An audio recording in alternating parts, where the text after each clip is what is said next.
Bonjour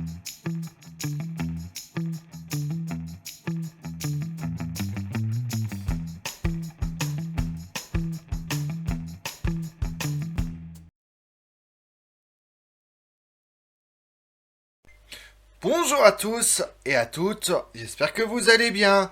Aujourd'hui on s'intéresse à la bulle d'or de 1356, promulguée sous le règne de l'empereur Charles IV, représente un tournant majeur dans l'histoire du Saint-Empire romain germanique.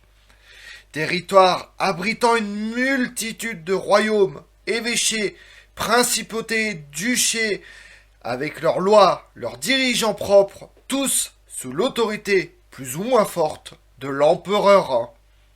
Véritable acte fondateur, elle a longtemps été considérée comme la constitution fondamentale de l'Empire, encadrant l'élection de l'empereur et la structure politique de l'ensemble impérial.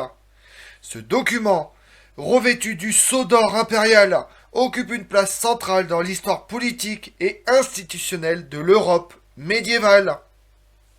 Par son importance normative, sa portée symbolique, la bulle d'or a façonné durant plusieurs siècles les structures du pouvoir impérial et les relations entre les princes électeurs, marquant ainsi une étape décisive dans l'évolution du droit public germanique.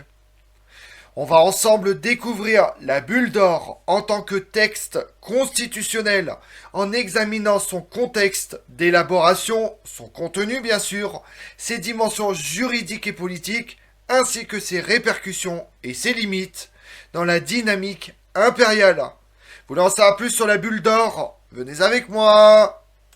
Au XIVe siècle, le Saint-Empire romain germanique est confronté à une instabilité chronique, marquée par des querelles dynastiques, des luttes entre princes et électeurs, l'élection impériale, souvent un bazar total, mais souvent contesté également, donnait lieu à des rivalités et affaiblissait l'autorité centrale.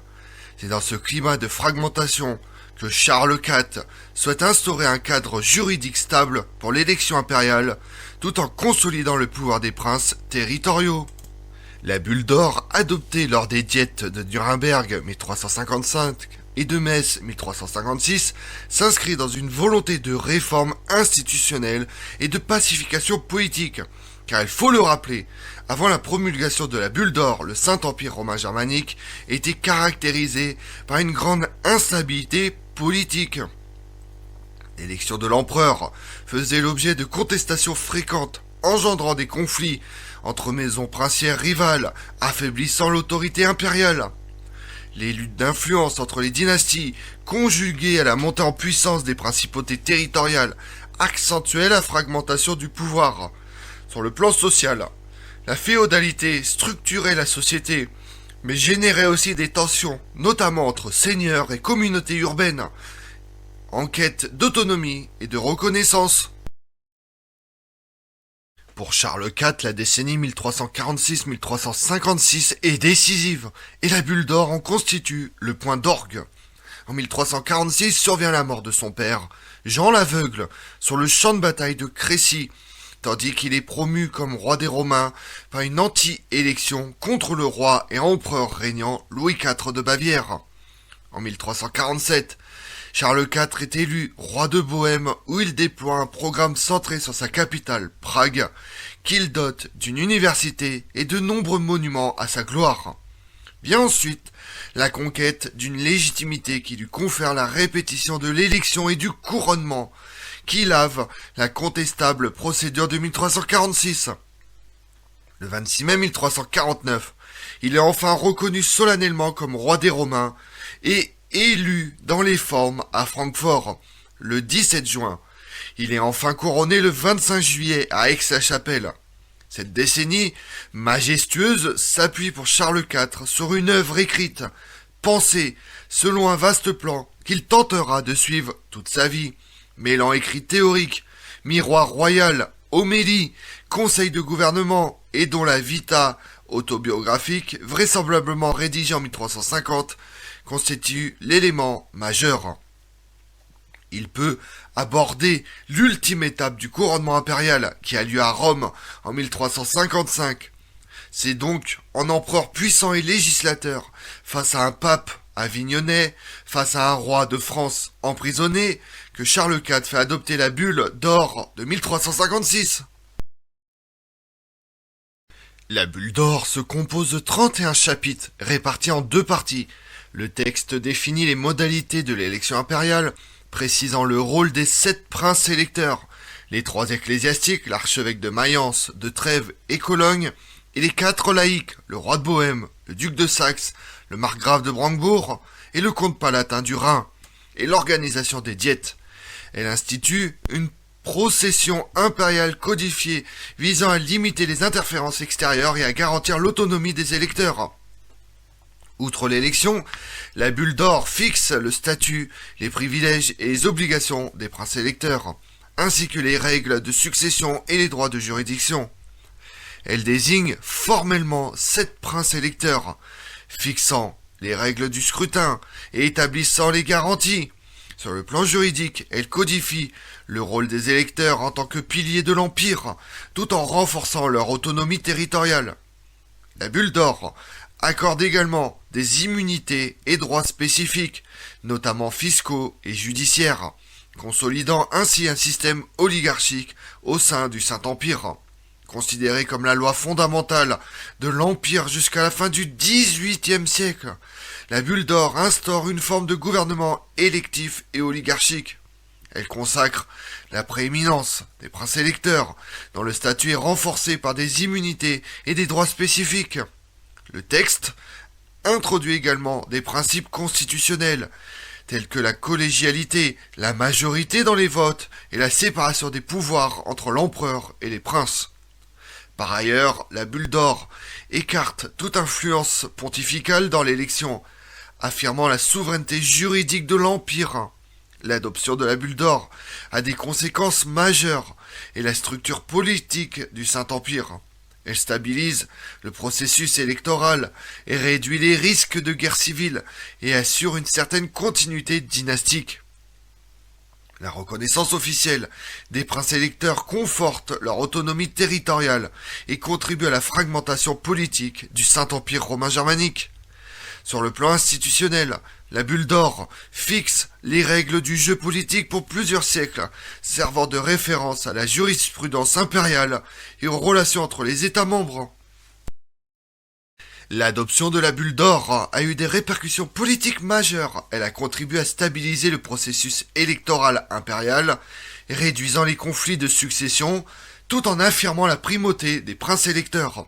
Ce texte a par ailleurs renforcé la décentralisation du pouvoir, consacrant la prééminence des principautés au détriment de l'autorité impériale. Sur le plan européen, la bulle d'or a servi de modèle pour d'autres monarchies électives, tout en influençant la structuration des États en Europe centrale, tout en accentuant la spécificité politique du Saint-Empire par rapport aux monarchies héréditaires voisines. Sur le plan social, la bulle d'or a consolidé la position des élites princières, renforçant les hiérarchies féodales et limitant les marges de manœuvre des villes et des communautés rurales. Les privilèges accordés aux électeurs ont contribué à accentuer la disparité régionale, tout en favorisant l'émergence de centres de pouvoir locaux. Économiquement, la stabilité institutionnelle apportée par la bulle d'or a permis le développement d'échanges commerciaux et la sécurisation des routes, bien que les particularismes territoriaux aient parfois freiné l'unification du marché impérial. La bulle d'or suscite depuis longtemps l'intérêt des historiens, qui débattent de sa portée et de sa signification. Certains y voient l'acte fondateur d'un fédéralisme allemand, tandis que d'autres insistent sur le rôle dans sa consolidation d'une aristocratie élective. Les analyses récentes mettent en lumière la dimension pragmatique du texte, conçu avant tout pour répondre à une crise institutionnelle. Les débats historiographiques portent également sur la question de son efficacité réelle et sur la nature du compromis politique qu'elle incarne, entre centralisation impériale et autonomie princière. Et pendant ce temps-là dans le monde, le 20 janvier 1356, le roi d'Écosse, Édouard Baillot, abdique en faveur d'Édouard III, roi d'Angleterre. Le 27 mars c'est la révolte des turbans rouges. Victoire navale des insurgés sur le Yangtze-Kiang à la bataille de Kaichi. Le 28 juin, Louis Ier de Hongrie met le siège devant Trévise. Le 8 août, le roi de Castille, Pedro le Cruel, déclare la guerre à Pedro IV d'Aragon. Le 19 septembre 1356, c'est la bataille de Poitiers. Le prince noir défait les Français à Poitiers et capture le roi Jean de Lebon. Comme on l'a vu, l'héritage de la bulle d'or demeure palpable dans la mémoire politique européenne. Son influence sur la formation des États, la codification des procédures électorales et la reconnaissance du pluralisme institutionnel continue d'alimenter les réflexions sur la gouvernance et la souveraineté. Étudiée comme un monument juridique que comme un instrument de compromis, la bulle d'or demeure un jalon incontournable pour comprendre les dynamiques du pouvoir en Europe médiévale et leur prolongement jusqu'à l'époque moderne. Je vous remercie d'avoir suivi cette vidéo en ma compagnie. Si vous voulez connaître mes autres vidéos, retrouvez-moi sur ma chaîne YouTube Tout sur l'Histoire avec Damien, mais également sur les réseaux sociaux, Twitter et Instagram, Histoire Damien. Et pensez à liker, commenter et vous abonner. Je vous remercie à tous.